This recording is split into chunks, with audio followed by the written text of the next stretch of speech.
Before we begin, I'd like to acknowledge that I'm broadcasting from the land of the Wurundjeri people of the Kulin Nations and to pay my respect to their elders, past and present.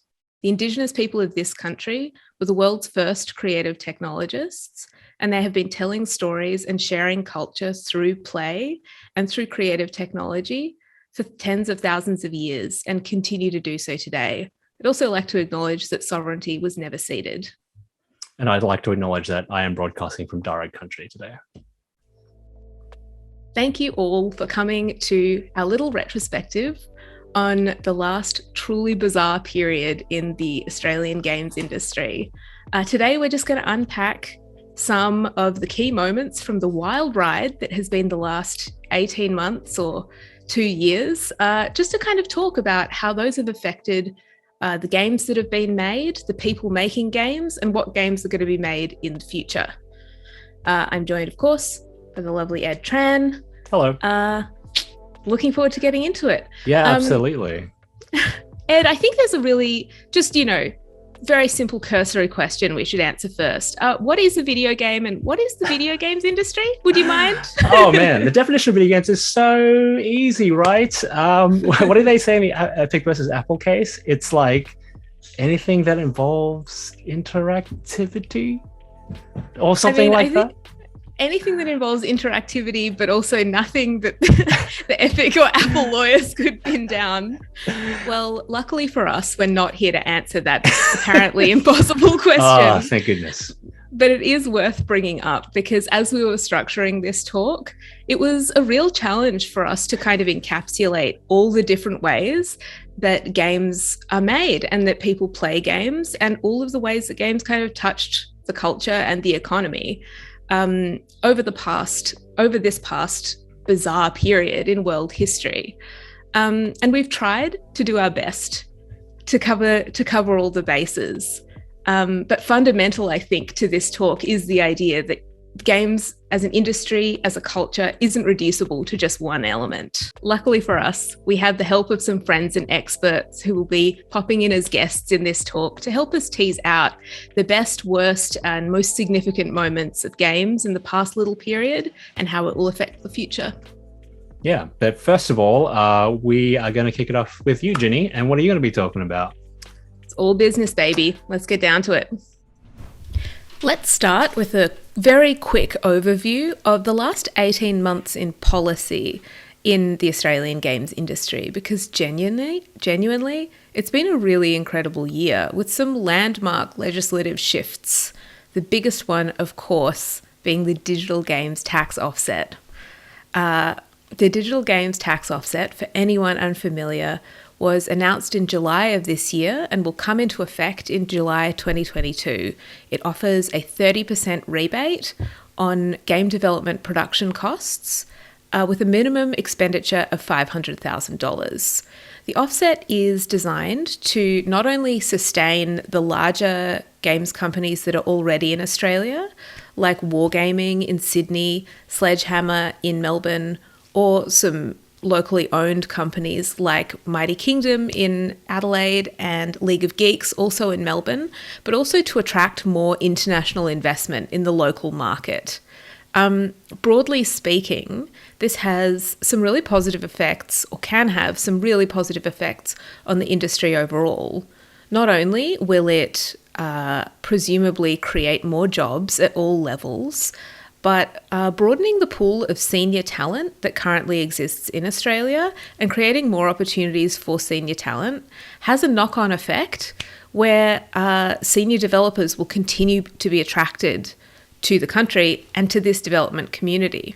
I spoke to V. Pendergrast, who consulted on the implementation of South Australia's tax offset, because yes, a state has also implemented an extra tax offset for game development. And she kind of spoke to the fact that in Australia at the moment, jobs are quite scarce in game development. And this means people tend not to want to take risks in their own careers. In her mind, ideally, the games ecology would mean that people could go to big companies and really work their way up, get an experience like developing at a AAA level, and then peel off, maybe start their own studio, create their own culture there, or work on their own projects, or settle into a more kind of secure job at a different company. That kind of movement is only really possible when the industry is a bit larger and a bit more stable. She sees tax offsets as one part, but not all parts of that picture. There have also been really significant changes, in my view, to migration codes for game developers. After tireless advocacy from IGEA, several game development specific roles have been recognised in existing visa codes, which makes it much, much easier for studios to apply for working visas for international developers. Not only this, but several of these roles have been included on the skilled occupations list, which fast-tracks visa processing for game devs who are looking to migrate to Australia for work.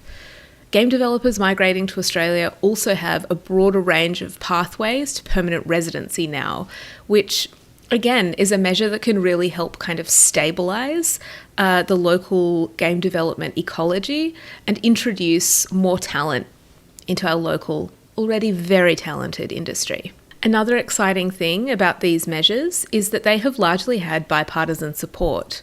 In 2020, Labor MP Tim Watts and Liberal Senator James McGrath co-founded the Parliamentary Friends of Video Games, a group of politicians who were invested in advocating for the games industry and educating their fellow politicians about the games industry.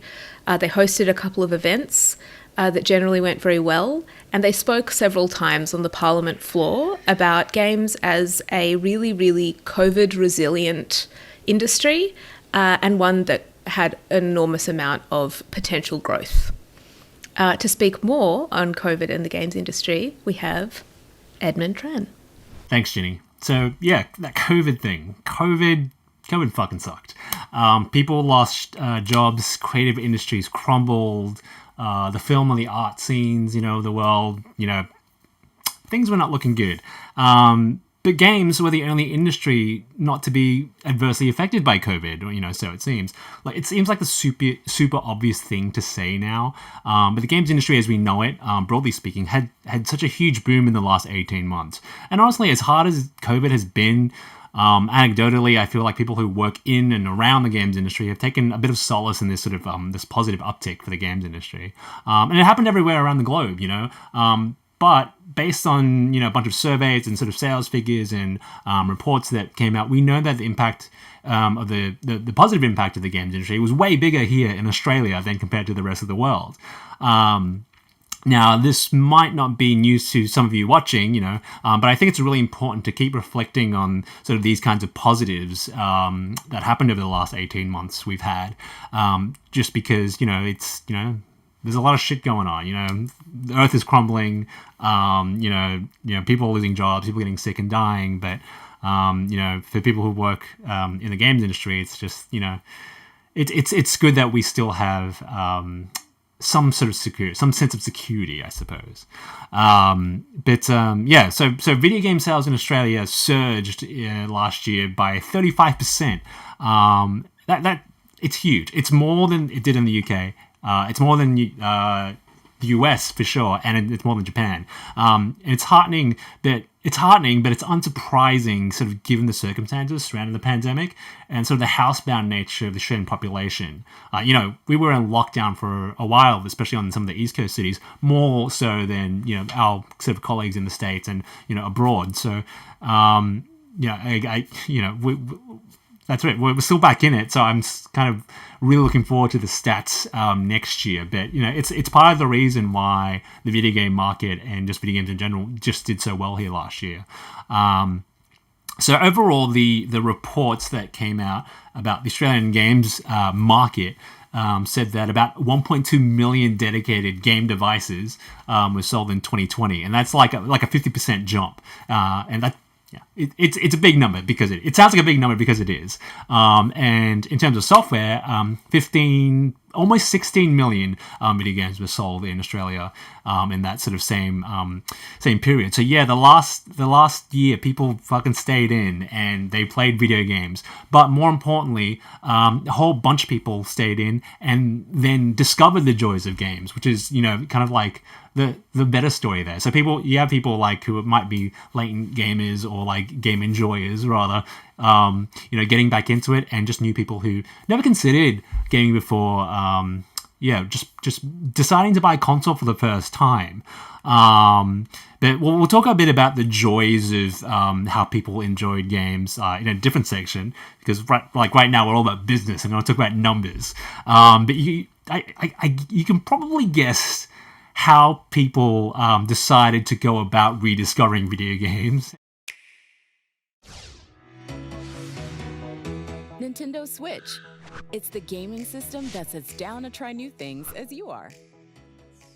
Yeah, I mean, it's no surprise. The Switch and Nintendo just absolutely dominated Australia's video game sort of economy by selling a crap load of Switches. The Nintendo Switch sort of like owned the actual console sales charts for the year, and you know the sales of the Switch are up like something insane, like almost 90% from the past year, which is insane to see. And you see it anecdotally. I know people who have never touched video games and bought a Switch Lite, just to play the breakout game of the year, and no surprises for guessing what that is.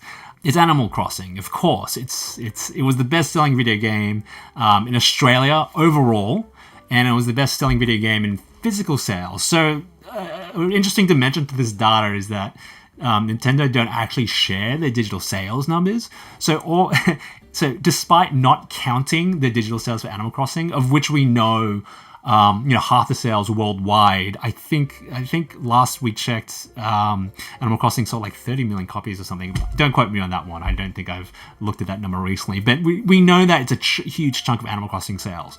And to not have that included in the Australian sales and only physical sales count towards that, and it's still the number one game, it really goes to show how much of an impact that really had on the culture and on the game market. It's great to see that the game that most people were engaging with as they rediscovered games and as they were getting into games was something as wholesome as Animal Crossing. Just as an aside here, actually, I kind of like to think that the Animal Crossing success sort of reflected the spirit of the country in time, the spirit of the country at the time, because, we were all in lockdown, we were all sort of like wanting that virtual life outside the house. So, that made sense for Australia. But it's also funny to go in with that sort of train of thought and then realize that in the UK, the number one game was FIFA 21, because of course, and in the US, the number one seller was Call of Duty, because you make your own assumptions. So I guess the sort of thing to remember is that big numbers aren't always necessarily a positive thing. So I guess with all the hoorah around the increased sales and increased revenue, there was an interesting note that unlike the markets around the world like US, UK, Japan, Europe, Australia's physical game sales like really trumped the purchases of digital distribution platforms like Steam, Xbox Live, PlayStation Network, and so on and so forth. I think in Australia it was like 8.5 million boxed games were sold, which was up like 15%, and compared to, I think it was just over 7 million digital copies were sold of games, and that was a huge jump. It was like a 70% jump, even though there was some sort of inconsistencies in sort of the digital storefront reporting. But still, to see digital games jump up is great. In certain ways, but to see a continued preference for physical goods and have that jump up dramatically as well, that carries some things with it. It makes sense. Australia has always had a sort of a reputation for a bad broadband network, shall we say. It's certainly not on par with some other developed countries in the world, and that's always been an issue for us when it comes to sort of consuming media and the internet. Data caps, copper wire, that kind of thing. But there's also that value prospect too. I think in most cases, if you go out and spend your hard-earned money on video games, you'll often find that you can waltz into an electronics department store, which any of them, and you can often get a video game for about 20% cheaper than you can on a digital download store. And Australians just love a good bargain. Obviously, physical games, are great for the publishers who sort of deal in that space in this industry. There are a few, but this is, obviously going to have some major ramifications if the trend continues over the next few years. Not exactly in the game space, but on the wider world, as humankind desperately needs to think about, reducing waste and reducing emissions from transporting and exporting goods. I'm not the best person to sort of talk about that. We'll save that for a little bit later in the talk with a special guest. Okay, so that's a lot of bloody talk about how our country consumes games and the global industry that sort of our devs feed into. But how did COVID affect you guys? How did it affect the developers and the local scene?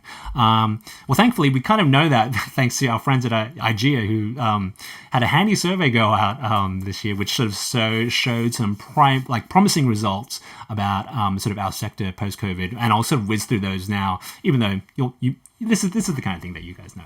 That's all right. But we learned that 62% of development studios that were surveyed of varying sizes reported stable or increased income in terms of their business, and that was up, by around 30%. And sort of, I think half of that. Half of those developers reported stable revenue too, obviously, just like pure profits. So up 44% from last year. And so this reflects that upward trend that you see in a swath of industry reports about revenue in 2020 and 2021, with, most studios and publishers announcing record profits, like, all-time highs thanks to the pandemic. Money, whatever. But the more heartening statistic is that 50% of local developers were actually reporting increasing staff numbers. So they were seeing so much business that they wanted to staff up and skill up, and they were finding themselves working well in the pandemic, and they wanted to bring more developers into the fold to make more cool shit. Which is really great for everyone, all those students out there who are looking to get into the industry. That is certainly something that's very positive to hear when you're studying game dev, at school. There's also the aspect of remote working that came into COVID, which has its ups and downs, depending on who you ask. But according to those that participated in this IGA survey, 60% of studios said they were working from home, and half of those said it impacted productivity, which is fair. There's a lot of stuff that really benefits from being in the same room as people. And, there's a lot. It's a creative field, right? You need to be in the same room brainstorming and all that kind of shit. But it's certainly been a boon in sort of the opportunities available. And I harken back to those students, those aspiring game devs, and whether working remotely has opened up opportunities for studios to hire from the best people from interstate, or local developers finding, really great opportunities overseas. More pathways to work can only be a good thing for the people working in games, in this country. But of course, we've lost a lot of those moments, and, people did, remark that, losing things like networking events or going overseas to make, to go to your GDCs and whatnot and sort of make those sort of chance business deals was definitely a bit of a downer. And of course, we lose things like being able to be in the same sort of conference space, like at this conference, right? We lose a chance to sort of run into people, make connections with your peers, have impromptu brainstorming sessions, have a chat at the bar and, have a spark of something suddenly occur. And, and as, not just in dev, as media, we lose sort of those organic opportunities to sort of learn more about you guys, the people behind the work, or they lose the chance to stumble across something new and something interesting that we might not have gotten in our inboxes or stumble across on the internet. We lose those chances to sort of meander on the PAX floor or the GCAP floor and sort of catch our eye on something, But at the end of the day, all that aside, the games business overall is looking pretty damn good. I've got a note here from Jini, some of the notes that we had for this talk. The industry was resilient. People kept their jobs. Everything is fun and fresh. And totally, fun and fresh is exactly what I think about when I think about business, of course. But it's just overall, I feel like it's been a really positive time the last 18 months for those involved in the business of games. It's all positive. All right, so maybe all that business stuff was boring to you. So let's move into culture, which should be a lot more fun. But I'm going to start with numbers, the boring culture. But seriously, like the nice thing from like looking at data like that is sort of like getting a glimpse into what people were playing and sort of the shifts in, just the culture of playing games. There's definitely an assumption when you think about a gamer and sort of what that entails. There's still a little bit of that there. Then, don't get me wrong. GTA 5 is still, a massive seller. Rainbow Six, esports, a bunch of sports games, like real sports games. But there's definitely a different narrative emerging in the past 18 months about the games Australians are playing, and subsequently, like as I said before, what Australians are perceiving games to be, which I think is sort of like really exciting. I mentioned this previously, but yeah, Animal Crossing being number one. Love to see it. Just millions of people who are spending their time, tending to gardens, pulling up weeds, visiting virtual friends and strangers, and just being real chill. That's the best. And get this, one of the best-selling digital games of the last year was Uno, right?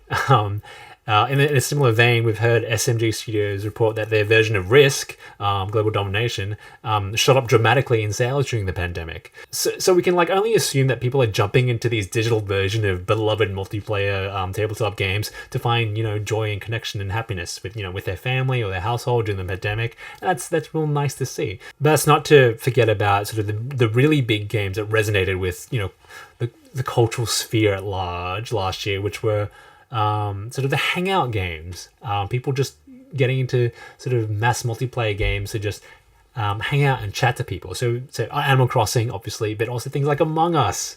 Oh man, Among Us. And remember Fall Guys? Remember Fall Guys.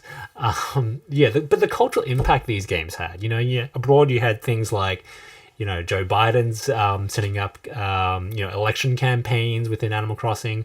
You had Alexandria Ocasio-Cortez, playing Among Us with, people on Twitch, to connect to the people, using games to connect to people. But Animal Crossing is obviously the big one. And, it became such a good platform for connecting to people and strangers and just getting out there during the pandemic, because it was just such a nice, more or less neutral, non-combative space for people to get together to have conversations, panels, and exhibitions, stuff that you couldn't go out to and get in real life anymore, for a period of time. So, when we think of local examples, where we're thinking about things like House, getting into an island for the Now Play This festival when they couldn't go abroad, and doing a talk within there. We're talking about things like VoiceWorks, the Youth Lit magazine, launching an issue there and hosting talks within there. And we're talking about things like Melbourne Fringe Festival launching an Animal Crossing New Horizons festival, within Animal Crossing to supplement their things. So it's nice to remember all this really nice, wholesome stuff that happened in the midst of everything awful that happened last year. That's the power of games and, the cultural impact of games, and it's all very nice and positive. All right, so that's just one part of the cultural side of video games. And to talk about the other facet of it, I'm going to throw to Jini, who's going to talk about how things in the past year have been going for artistically and culturally significant games. Or at least I hope so, because I have no idea how they're going to start the next segment. Over to you, Jini. So this tax offset is obviously going to have benefits in terms of encouraging international corporations to continue investing in Australia. But I think focusing on job creation and games as an economic force, it really leaves a lot of people out. And it really, really leaves a lot of games out. I think kind of framing the game development industry just in these economic terms as, a COVID resilient industry or as a digital export industry can be quite minimizing and can really overlook a lot of the kind of cultural impact of games. Interestingly, quite often these economic policies are supported with examples of games that aren't actually going to benefit from them directly. A clear example of this actually was Senator James McGrath honking in Parliament to support, our Australia's contribution to the $160 billion game development industry worldwide. Apparently, I'm a noob, and this is a gamer term for a newbie when it comes to video games. And while I might be a noob, I know that the Australian games industry has proven remarkably resilient through the coronavirus pandemic. Probably not realising that Untitled Goose Game was made by a core team of 4 weirdo hipsters from Brunswick who have no interest, as far as I know, in suddenly establishing a lucrative game development studio and hiring a bunch of staff. In fact, if I'm not mistaken, I don't think any of them have actually worked formally in the industry at all. They just like making art with each other, and they're really, really good at it.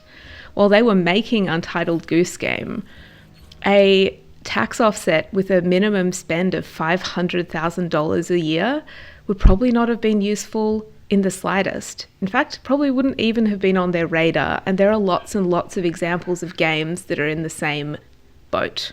We also really need to talk about how outdated the classification system is in this country and how it significantly disadvantages Australian developers and artistic developers. This has been a long-running conversation pretty much since the classification legislation was first introduced in 95, and I'm certainly not going to rehash the whole thing. But what I will say is that as it stands, the classification guidelines really limit the extent to which game developers can kind of approach complex topics, and it particularly disadvantages independent and artistic game developers because applying to have your game reclassified if it is pushed back is really expensive. To just kind of demonstrate how kind of out of touch with not just what games are, but who plays games, I think Lake is kind of a perfect example. Lake is a meditative, gentle game about a woman in her 40s, and it was recently refused classification for drug use. The classification legislation as it currently stands has a very harsh approach to drug use if it is seen to do anything but condemn it in the strongest possible terms. If there's any indication that it is either kind of okay or even incentivized, that's an immediate refusal of classification. The kind of logic beneath this is the idea that because games are interactive, they're kind of more convincing, I guess. In Lake, there is one scene where the main character, who is, as I said, a woman in her 40s, is offered a joint, and the player can decide whether or not to accept and take a puff.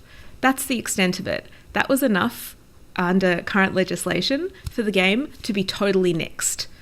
It's recently been reclassified after, I suppose, the studio must have reapplied. And it's been given the classification of R18+, which puts it in the same category as the most violent games currently available in the Australian market. I think it's also really important to touch on some other kind of policies and institutional decisions that have affected the way that video games kind of operate in broader culture.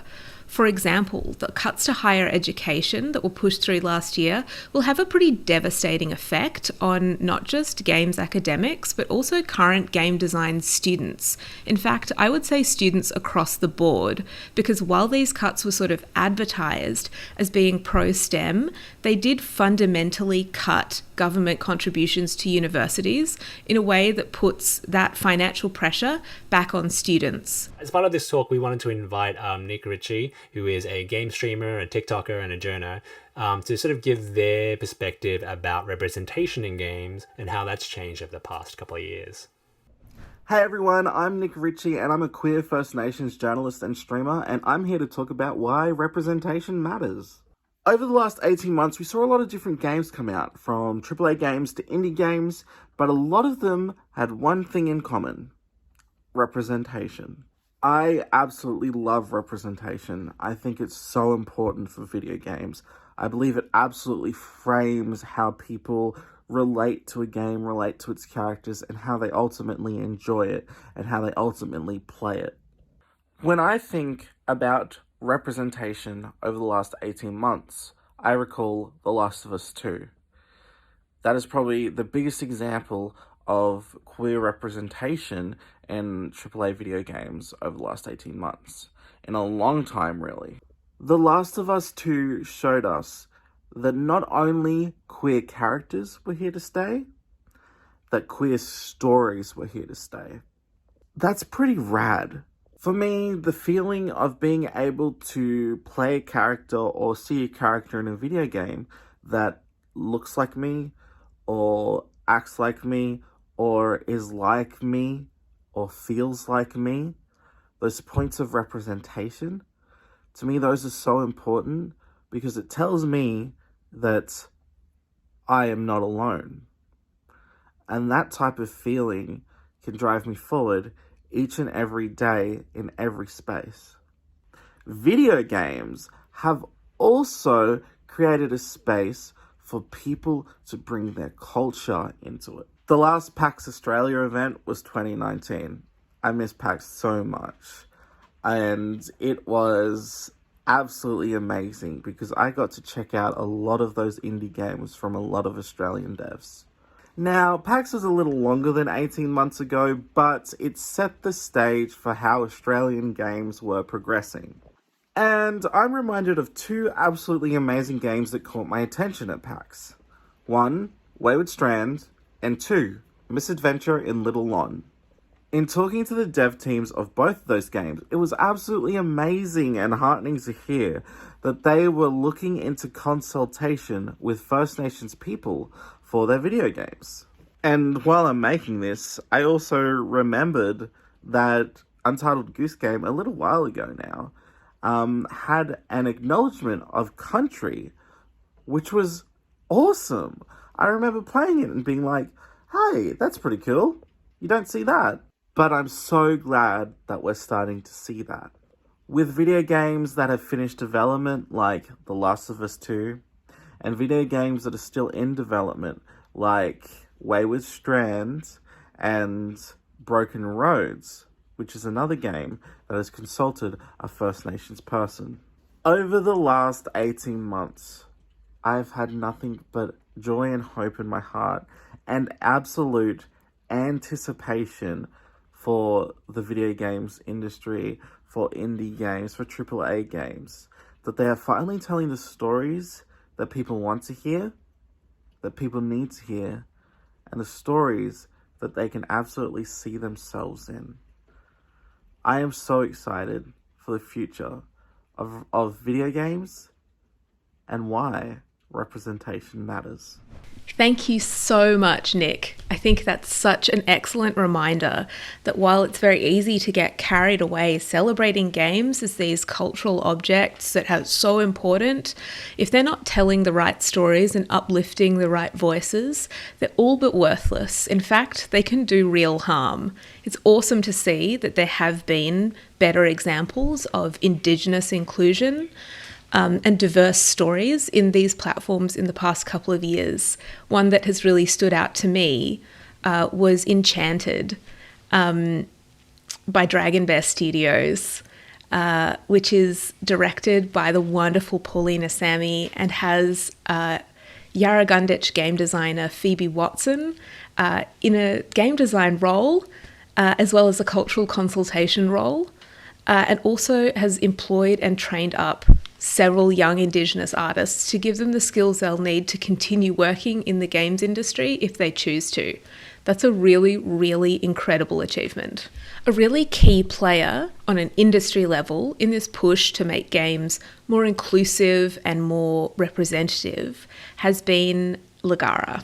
Ligara is an Indigenous-owned games tech education initiative founded and run by David Parkin. Basically, Parkin saw that the games industry was growing and there are jobs there, and particularly there are opportunities for remote work. He sees his role in going out to rural and remote communities, particularly but not exclusively Indigenous communities, and helping them get access to those opportunities, ensuring they have the education they need and also simply that they know that those opportunities are there. We have to talk now about the elephant in the room. The digital games industry is burgeoning. It's filled with opportunity, It's making a lot of money, and it is absolutely and directly implicated in climate change. We decided to bring on someone who knows more really than anyone else about the relationship between digital games and climate change, author of the book by the same name, which is coming out next year, Dr. Benjamin Abraham. Thanks, Ben.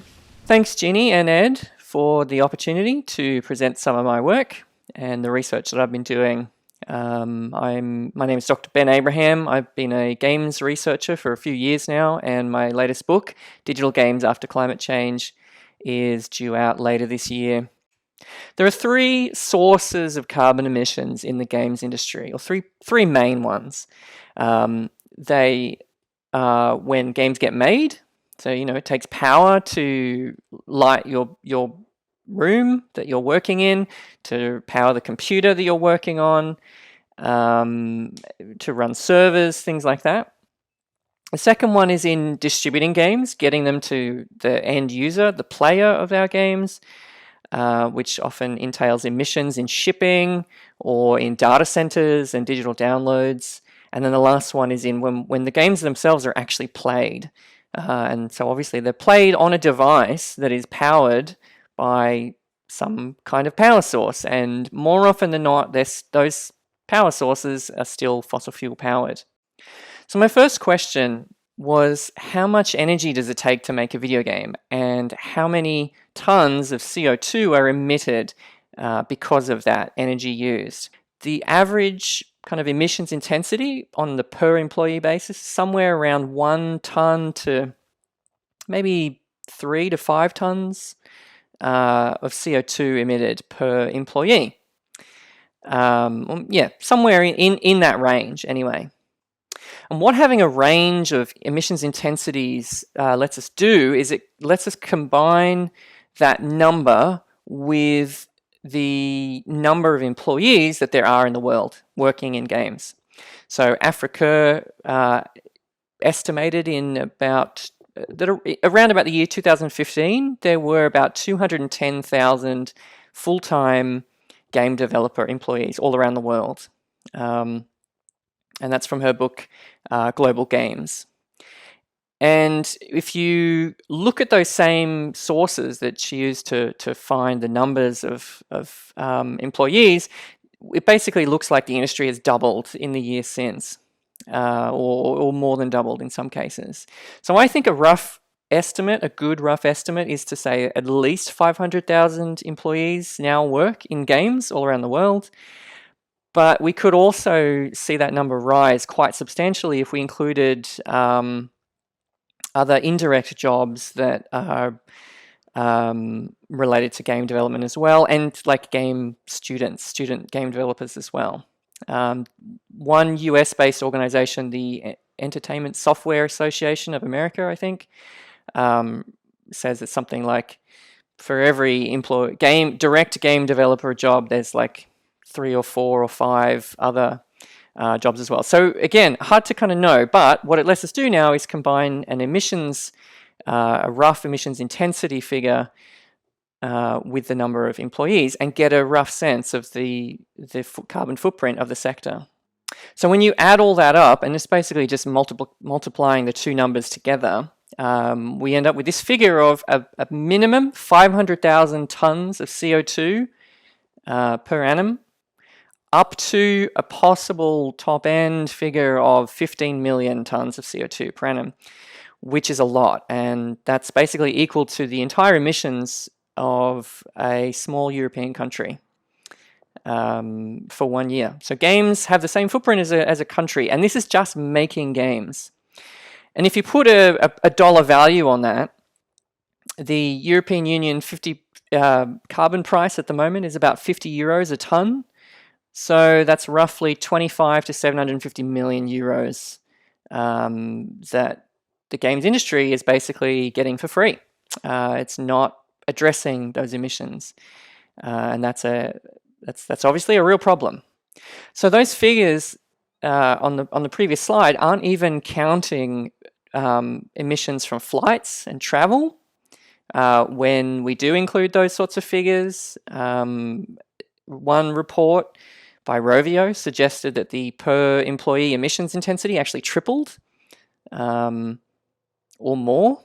So like that figure could be maybe, I think that gives us good reason to think that maybe the higher end of the figure is probably accurate for the whole of the sector, or it's closer to that figure anyway. It doesn't include third-party data center emissions. It also doesn't include emissions in new devices like new computers, laptops, server racks, monitors, things like that. You know, those things have carbon emissions built into them.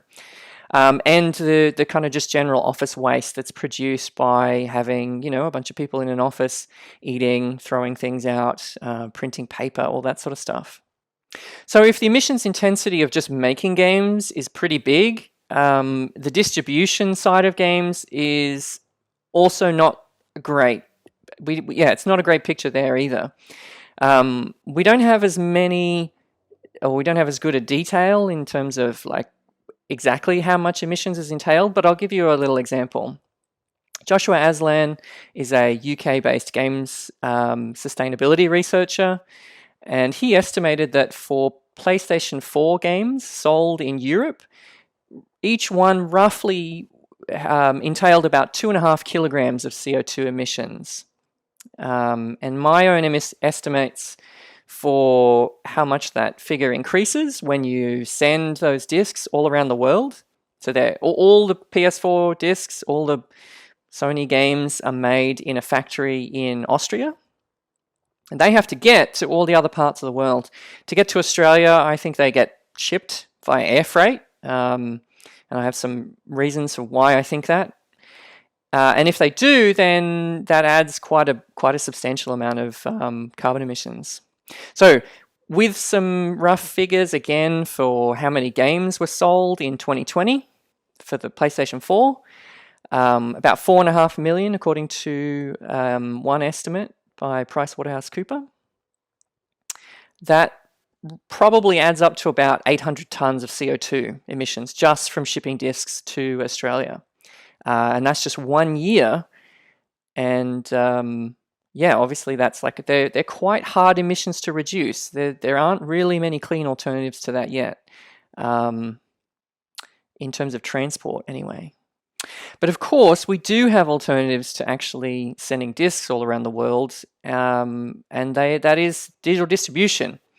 And that's actually a really big part, I think, of what will be one of the key ways that the games industry can help reduce its carbon footprint, particularly as we continue to shift towards renewable energy generation, where that really does unlock kind of like zero carbon games distribution when we kind of get there. So that's my big takeaway, I think, in this space, is that the games industry really does need to prioritize digital distribution. And then lastly, the emissions from players playing the games that we make are also quite substantial. In the year 2016, with all the gaming devices combined, used about 34 terawatt hours of power each year.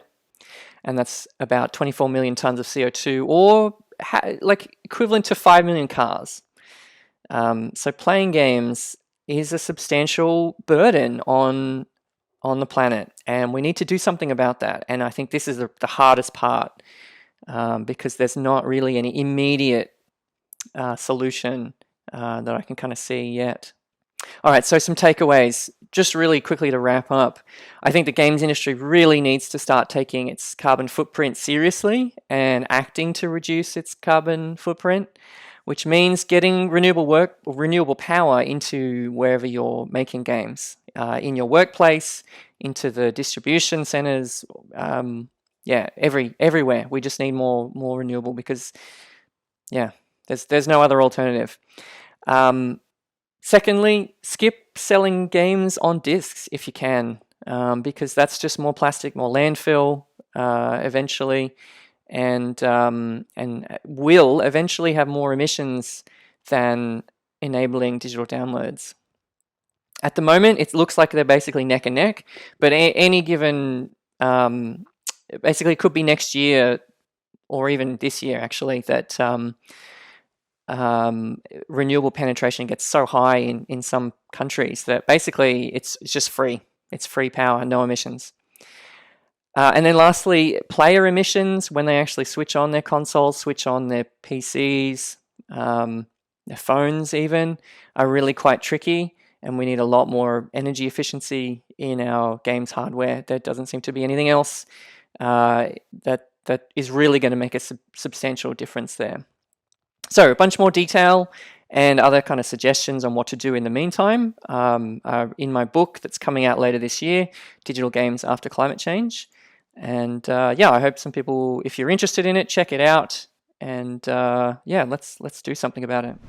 All right, so that was a bit of a dour note to end on. But I think the one thing I would take away from this talk, if I were you, but please don't feel pressure to, is that it's kind of never been a more significant time. It's never been a more significant time to sort of be involved in games, for better and worse. We're at a time of sort of great growth, and we're also at a time where, the actions that we take really matter. And so, it's tricky, but I guess the one thing to sort of take away is to have hope and to sort of think about the good work that we can be doing in this space to help both the industry and the world at large, I guess. Is that fair to say, Jini? I don't know. I'm just rambling here. I love it. I'm very on board with this ramble. To kind of round out this talk, we really wanted to make sure you weren't just hearing from us and our perspectives, which is why we had some expert guests, but we also asked a few interesting people in and around games for their kind of highlights and observations over the past bizarre period.